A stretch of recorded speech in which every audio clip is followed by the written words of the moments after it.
Hello, I'm Teacher Hanan from Writers at Work. Today, I would like to share with you what exactly imagery is and how we can skillfully apply it in our compositions. When we read storybooks, we are transported into a different world, one of wonder, adventure, and awe.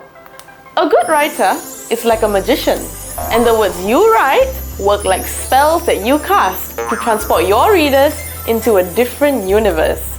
We can do that by using imagery.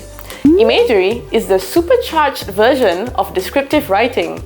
Imagery packs a good deal of details that include our five senses. Imagery helps your readers to visualize and experience your story way better. Here, let me give you an example.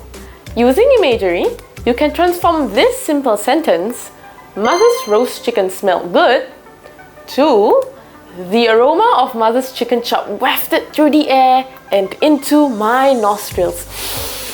The smell of its spices and the savory gravy that accompanies Mother's well-seasoned chicken made my stomach rumble." Look at how imagery can make me crave for roast chicken now.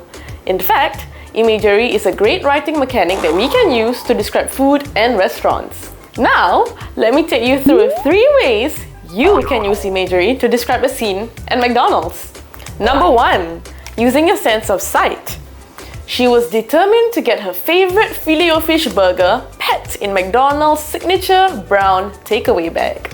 Number 2, using your sense of sound. Casual chatter flitted in the air as diners chatted boisterously. Number 3, using your sense of taste. The savory taste of freshly prepared fries lingered at the tip of my tongue.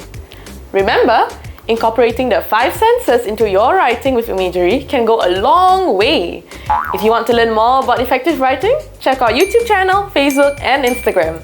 This is Teacher Hanan from Writers at Work. I hope these tips will help you in scoring full marks for your composition. All the best! Bye!